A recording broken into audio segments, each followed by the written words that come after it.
দুদিন আগে খুব গরম পড়েছিল, তোমরা সবাই জানো। তো আমার কিছু কাজের জন্য আমি একটু বাগনান গিয়েছিলাম ব্যাংকে। তো ব্যাংকে যাওয়ার জন্য বাচ্চাটাকে তো দেখার সেরকম কেউ নেই।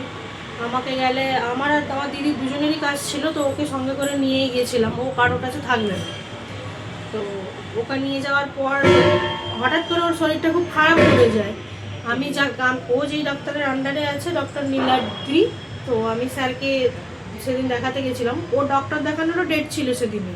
স্যারকে দেখিয়ে বেরিয়ে ওকে ওষুধগুলো খাইয়ে তারপরে আমি আমার ব্যাংকে কাজে গেছিলাম। তারপরেও কমছিল না, হঠাৎ করে ও বমি করছিল। তারপর আমি গাড়ি নিয়ে যাচ্ছি, বাচ্চা গাড়িতে নেতিয়ে পড়ছে। দিয়ে আমি বাগনান হসপিটালে নিয়ে যাই, তখন আমার দিদি বলে যে ও যেই ডাক্তারের আন্ডারে আছে তুই ওকে ফোন কর। দিয়ে আমি স্যারকে ফোন করলাম, স্যার বলছে আমি সানফ্লাওয়ারে আছি, তুমি যদি এক্ষুনি আসতে পারো তাহলে আসো। দিয়ে স্যার বললো সানফ্লাওয়ারে নিয়ে যেতে, আমি সঙ্গে সঙ্গে গেলাম। তো স্যার বলছে অ্যাডমিট করে দাও। আমি বললাম স্যার অ্যাডমিট করবো না, আপনি কোনো ওষুধ দিয়ে দিন বা ইঞ্জেকশন যদি দেওয়ার হয় দিন, কারণ ও প্রচণ্ড বমি করছিল। মানে শরীরের যে জলটা সেটা ডিহাইড্রেশন হয়ে গেছিলো পুরো, পায়খানা পেচ্ছাপ বন্ধ হয়ে গেছিলো, খালি বমি করে যাচ্ছে। দিয়ে স্যার বললো ঠিক আছে 8 ঘন্টা আমি অবজারভেশনে রাখছি, তো তুমি ওকে নিয়ে এখানে একটু থাকো, তারপর আমি দেখে ছুটি দেবো সেই বুঝে। দিয়ে আমাকে কটা মেডিসিন দেয়, আমি সব সেগুলো আপনাদেরকে শো করবো। মেডিসিন দেয়, সেগুলো আমি নিয়ে গিয়ে তো ওখানে ওয়ার্ডে যারা ডিউটিতে ছিল একজন সিনিয়র সিস্টার, তারপরে ক্লিপগুলো তোমরা একটু দেখবে, আমি তোমাদেরকে দেবো, কিন্তু আমি ওখানে তো পুরো ব্যাপারটা বলা হচ্ছে না, আমি তাই তোমাদেরকে বলছি যে ওখানে কী হয়েছিল।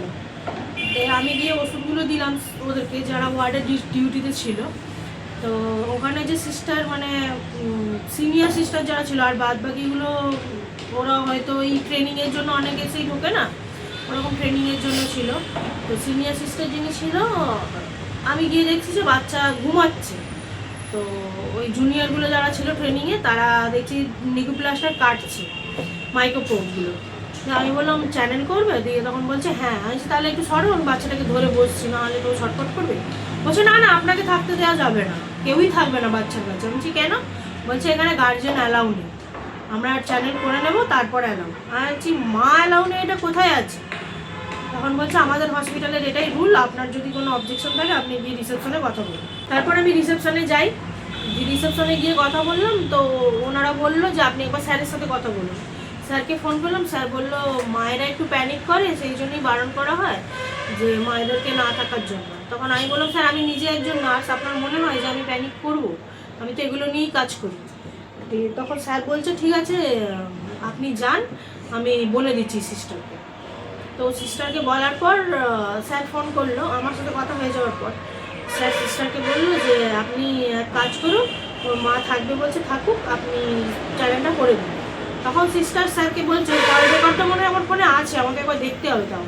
তখন সিস্টারটা বলছে স্যারকে যে স্যার তাহলে কাজ করুন, আমি পুরো ট্রেটা রেডি করে দিচ্ছি, মানে যা যা লাগে আর কি ইনস্ট্রুমেন্ট, একটা ক্যানোলা করতে গেলে, একটা চ্যানেল করতে গেলে হাতে, তো আমি যা যা লাগে ইনস্ট্রুমেন্ট আমি সেগুলো সব রেডি করে দিচ্ছি ট্রেতে।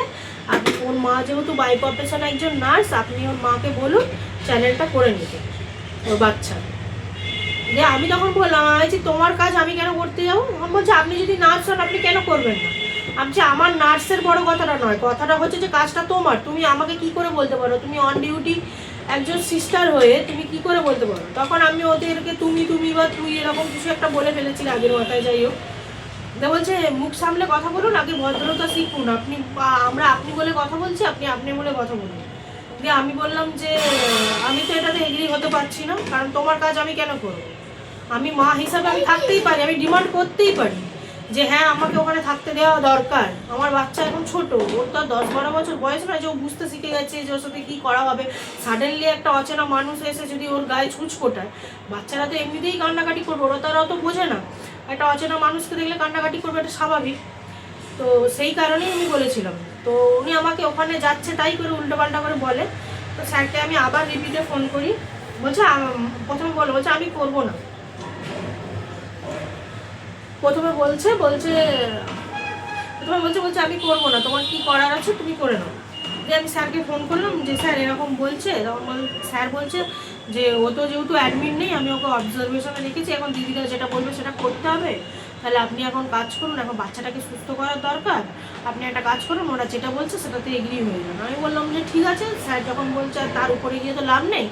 দিয়ে তখন স্যার বললো যে আপনি তাহলে এক কাজ করুন, ওনার সাথে কথা বলে আমাকে জানান, কল রেকর্ডগুলো আমার কাছে আছে। দিয়ে স্যার আমাকে বললো আপনি ওর সাথে সিস্টারের সাথে ডিসকাস করে আপনি জানান আমাকে যে কি করবে। তা আমি স্যারের ফোনটা কেটে ওই সিস্টারটার কাছে গেলাম, আপনারা দেখতে পাবেন পিঙ্ক কালারের ড্রেস পরে আছে। তো আমি সিস্টারের কাছে গেলাম, আমি বললাম যে স্যার আমাকে বললো যে আপনার সাথে ডিসকাস করতে, করে স্যারকে জানাতে যে কি করবে। আমি সিস্টার বলছে আমি কোনো ডিসকাশনে যেতে চাই না, আমি করবো না কাজ তো করবো না। আমি তো বলছি যে কি কথা বলবে বলো। বলছে আমি স্যারের সাথে কথা বলে নিচ্ছি। আমি যে স্যার তো আগে ডিসকাস করতে বলেছে কি করবে না করবে, তখন বলছে আমি স্যারের সাথে যা বলার বলে দিচ্ছি। আমার বাচ্চা ততক্ষণে নেতিয়ে পুরো শেষ, ওর শরীরে আর বল নেই, ও তখনও ও আমার সাথে এরকম ঝগড়া করেই যাচ্ছে। শুধুমাত্র কি কারণটা, যে আমি আমার বাচ্চার সাথে থাকতে পারবো না। একটা মা নাকি অ্যালাউ নেই, আর কোন হসপিটালে এই রুলসগুলো আছে আমি জানি না, সানফ্লাওয়ারে আছে। এর সাথে বাইরে গিয়ে কথা বললো, স্যার নাকি ওকে বলেছে যে ও এখন বাচ্চা এখন ঘুমাচ্ছে, ও এখন ঘুমাক, তা ও উঠলে ওকে ওষুধ মেডিসিন দেবে, তাই তো? ওরা কি বলছিল, আমি তো ছিলাম না ওখানে। বলছে বাচ্চা ঘুমাচ্ছে, বাচ্চা একবারে উঠুক, তারপর মেডিসিন দিয়ে দেখবো, মানে কারো পটি বমি হয়েছে, ডায়রিয়া হয়েছে, তাকে মেডিসিন দিয়ে দেখা যাবে, দেখে তারপর ওরা ডিসকাশনে আসবে, চ্যালেঞ্জ করবে না ওষুধ দেবে, চ্যালেঞ্জ করবে কি না, মেডিসিন দেবে কি না। মেডিসিন আগে দেবে, ঘুম থেকে বাচ্চা ওঠার পর, তারপর চ্যালেঞ্জ করে ট্রিটমেন্ট শুরু করবে কি না। এতটা ওরা ভাই প্রফেশন একজন না, এত ভালো না মানে করে। দিয়ে স্যার ওই যে কথাটা বলছে যে ঘুম থেকে উঠলে মেডিসিন দেবে, স্যারকে আমি অলরেডি সকালবেলা সেদিন দেখিয়েছি, সেগুলো আমি প্রেসক্রিপশনগুলো শো করবো আপনাদেরকে। তো স্যার যে মেডিসিনগুলো দিয়েছে সেগুলো খেয়ে কিন্তু কমেনি, তারপরেও কিন্তু ওদের এই তর্কাতর্কিতে এই কথাটা হয়েছে। তখন আমি গিয়ে বলেছি যে আজ ওয়েস্ট বেঙ্গলে এত ছোটো ছোটো নার্সিংহোমগুলোতে এত কিছু নিয়ম, আমি তো ব্যাঙ্গালোরে কাজ করি, ওখানে এত বড় বড় হসপিটাল আছে, সেখানে তো এরকম কোনো রুলস রেগুলেশন নেই। সব থেকে বড় কথা, আমাদের উলবেড়িয়া যে মহকুমা হসপিটাল আছে গভর্নমেন্ট, বাগনানে যে গভর্নমেন্ট হসপিটাল আছে, গভর্নমেন্ট হসপিটালে তো কোনো এরকম রুলস রেগুলেশন নেই যে বাচ্চার সাথে তার মা অ্যালাউ নেই। আপনারাই বলুন না, এরকম কোনো রুলস কি থাকাটা উচিত কোনো হসপিটালে, যে সেখানে মা নার্সিং না? হ্যাঁ, ওটা নার্সিং, যাই হোক। তো এরকম বলার পর দিয়ে আমি আমার বোনকে ফোন করি, ও একজন নার্স বাই প্রফেশন। তো আমাকে বলছে যে তুই এতগুলো কথার পরে ওরা যখন বলছে তুই বাচ্চাটাকে ওখানে কেন ফেলে রেখেছিস, তুই অন্য কোনো হসপিটালে নিয়ে যা, এখন ওদের সাথে তর্ক করে লাভ নেই, অন্য কোনো হসপিটালে নিয়ে যা, নিয়ে গিয়ে আগে সুস্থ কর, তারপরে যা করার করবি ওদের সাথে। তো যাই হোক, আমি বুদ্ধি করে ভিডিওটা করেছিলাম। তো ওরকম হওয়ার পর আমি এখন বাচ্চাটাকে নিয়ে ফট করে বেরিয়ে চলে এসেছি। আমি কাউকে জানিনি, কারণ ও তো অ্যাডমিশন তো করায়নি স্যার ওকে। আমি বারণ করেছিলাম যে স্যার আমি অ্যাডমিশন করবো না, আপনি বেসিক একটা ট্রিটমেন্ট করে ছেড়ে দিন যাতে ও একটু সুস্থ হয়ে যায়, আমি হসপিটালে রাখবো না। দিয়ে আমি কাউকে না বলেই স্যার ততক্ষণে বেরিয়ে গেছে, স্যার রাহুল গিয়ে বেরিয়ে চলে গেছে। হ্যাঁ, ওরা যখন অ্যাডমিশন করেনি, ওরা যখন বেসিক ট্রিটমেন্টটা করতে চান, তাহলে আমি আমার বাচ্চাকে বের করে নিয়ে আসবো না, আমি ভালো জায়গায় নিয়ে যাবো যেখানে গেলেই ট্রিটমেন্ট হবে, ভর্তি পরে হোক। এবার আমি বাচ্চাটাকে বের করে নিয়ে চলে আসছি বলে ওই সিস্টারটা তেড়ে এসছে। শুনুন শুনুন শুনুন, আপনি এদিকে আসুন, আপনাকে একবার ডাকছে। এবার বাদ বাকিটা যেটা ভিডিও আমি পোস্ট করবো আপনারা ওটা খালি শুনুন একবার। তোর বাড়ির লোক বলছি।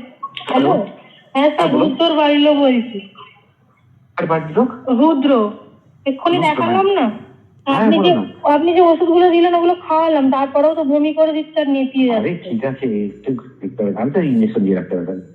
কোথায় কি করে ইঞ্জেকশন দেবো একটু বলুন না। নার্সিংহোম নিয়ে আসতে হবে, আমি কি বলি? আর নার্সিংহোম বলতে সানফ্লাওয়ারে নিয়ে চলে এসে। আপনি এখন আছেন? আমি এই মুহূর্তে কিন্তু আমি এখানে থাকতে পারবো না, আমি বেরিয়ে যাচ্ছি এখন সানফ্লাওয়ার থেকে। আমি তোমার জন্য কেন অপেক্ষা করবো? আমি এই তো বাগনান হসপিটালের সামনে দাঁড়িয়ে আছি, আপনার কাছে যাচ্ছি তাহলে। তুমি তাড়াতাড়ি এসো, 5 মিনিট। হ্যাঁ, যাচ্ছি।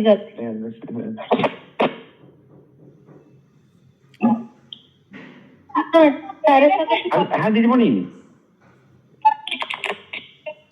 হ্যালো, হ্যাঁ দিদিমণি, শোনো না, ওর মা থাকতে গেছে করার সময়। তো ওর মা সাথে, কিন্তু এটা তো সমস্ত আমার কথা শুনুন। হ্যালো হ্যালো হ্যাঁ স্যার বলুন। যদি যদি ও তাতে যদি করতে পারেন ঠিক আছে, যদি দেখেন যে একটা ট্রান্সফার হলো না, বুঝতে পারলেন তো? হ্যালো, তাহলে আইএম দিয়ে দেবেন, তাহলে আইএম দিয়ে দেবেন। ঠিক আছে স্যার, সব থেকে ভালো কথা ওর মা তো একজন সিস্টার, যেহেতু ওর মা পারে তাহলে আমরা হেল্প করতে পারি। ওর মা তাহলে চ্যানেলটা করে নিক, সব থেকে বেটার হবে। হ্যাঁ, নালে বুঝাচ্ছেন তো, ওনারা একটু হয়ে যাচ্ছেন, কি করবেন বলুন? ঠিক আছে ওকে ওকে, আমি ওকে ওকে দিদি, ঠিক আছে।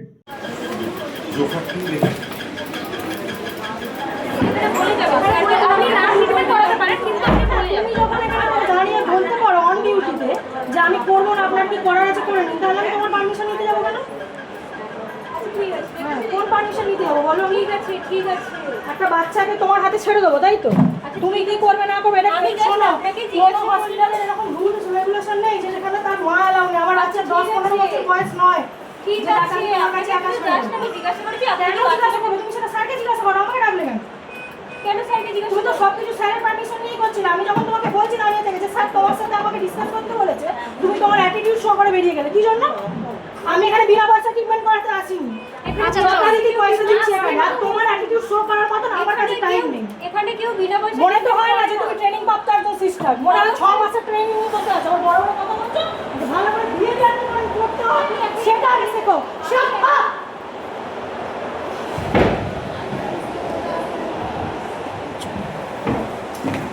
অ্যাটিটিউড শো করছে। হ্যাঁ বলেছি, 100 বার বলবো। যেখানে তুমি আমাকে বলতে পারো 4টে কথা, আমি কেন বলবো না? অন ডিউটি থেকে তুমি আমাকে বলছো যে তুমি আমার বাচ্চাকে আমি নিজে চ্যালেঞ্জ করবো, তাহলে কি হসপিটালে আনবো কেন বাচ্চাকে? যেখানে স্যার অ্যালাউ করেছে তারপরে তোমরা কথা বলবে? স্যার পারমিশন দিয়ে দিচ্ছে, তারপরেও বলছে আপনি বাইরে বেরিয়ে যান। রুল দেখাচ্ছে আমার, দুদিনের ট্রেনিং নিয়ে এসে রুল দেখাচ্ছে। রিসেপশনে কি বলতে হয় আমিও বলছি। অ্যালাউ করে দিচ্ছে, তারপরে উনি কি করে বলে গায়ের জোরে আমি করবো না, আপনার কি করার আছে করে নিন। স্যার আমাকে বলছে যে ঠিক আছে আপনি যান, আমি বলে দিচ্ছি বাচ্চাকে চ্যানেল করতে। উনি আমাকে কি বলছে জানেন? দাঁড়ান, উনি আমাকে হ্যাঁ স্যার ওনাকে ফোন করেও বলেছে যে ঠিক আছে সিস্টার করে দিন। উনি আমাকে কি বলছে জানেন? বলছে আমি কাজ করছি স্যার, আমি সব কিছু অ্যারেঞ্জ করে দিচ্ছি, ওনার মাকে বলুন চ্যানেলটা করে দিতে। এগুলো কী ধরনের কথা? আমি বাই প্রফেশন নার্স বলে আমি কি ওর কাজটা আমি করবো? একটা পেশেন্টকে ওয়ার্ড থেকে বের করে নিয়ে চলে আসতে হচ্ছে ওনাদের জন্য। না, আমি এখানে ফ্রিতে ট্রিটমেন্ট করাতে এসেছি। তুই আয় আয়, ওর শরীর খারাপ, আয় চপ। একটা অসুস্থ বাচ্চাকে তুমি বলো তো চ্যানেল করবে না বলছে। কিরকম সিস্টার এরা? বাচ্চা বমি করে রেখে বলছে ওরা ওখানে ওদের অ্যাটিটিউড শো করছে। আমাকে বলছে তুমি বেরিয়ে যাও। আমি একজন বাই প্রফেশন সিস্টার হতে পারি, কিন্তু তোমার কাজটা আমি করব? তুমি অন ডিউটি স্টাফ হয়ে তুমি আমাকে বলতে পারো যে তুমি আমি সব কিছু অ্যারেঞ্জ করে দিচ্ছি, আপনি চ্যানেল করুন। কি বলবেন বলুন তো আপনি? আমি কি পয়সা ছাড়া ট্রিটমেন্ট করাচ্ছি না টাকাটা ওরা দিচ্ছে? এইটুকু বাচ্চার কি 10 বছর বয়স, যে বুঝবে চ্যানেল করাটা? কোন অথরিটি আছে যেখানে মাকে অ্যালাউ করে না? মায়ের উপরে কে থাকে বলুন তো? একটা মায়ের উপরে কেউ আছে? মাকে বলছে বেরিয়ে যেতে।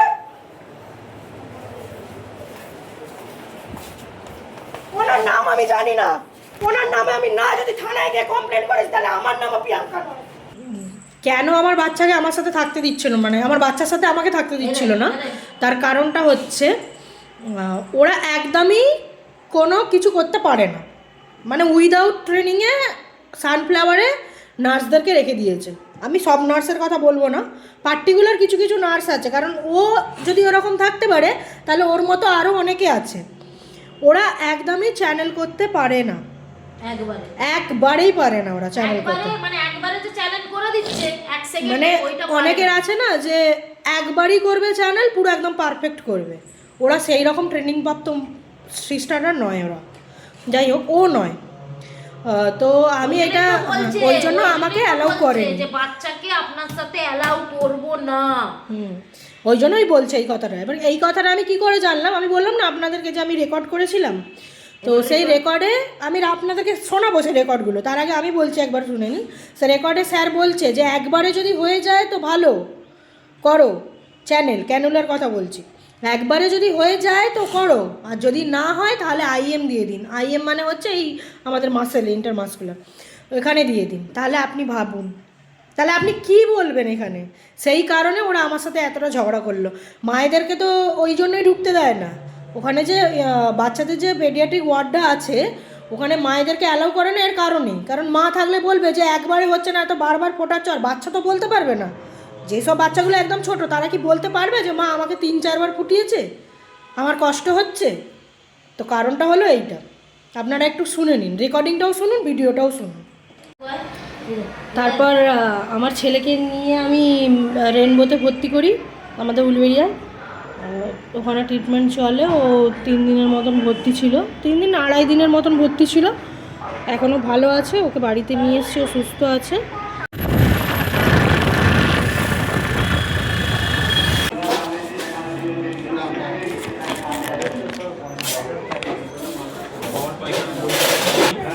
বমিটা অনেকবার করছে, খেলেই হাত কাত তুলে বমি করে ফেলছে। আমি এটাই চেয়েছিলাম, যেটা রেনবো হসপিটালে যে ট্রিটমেন্টটা ওর হলো, ও এখন সুস্থ হয়ে বাড়ি ফিরে এসেছে, এটাই আমি চেয়েছিলাম যে সানফ্লাওয়ারে করুক, কিন্তু ওরা এটা করেনি, উপরন্তু আমাকে হ্যারাস করেছে। তো সেই জন্য আমি বাগনান থানায় ডায়েরি করেছি।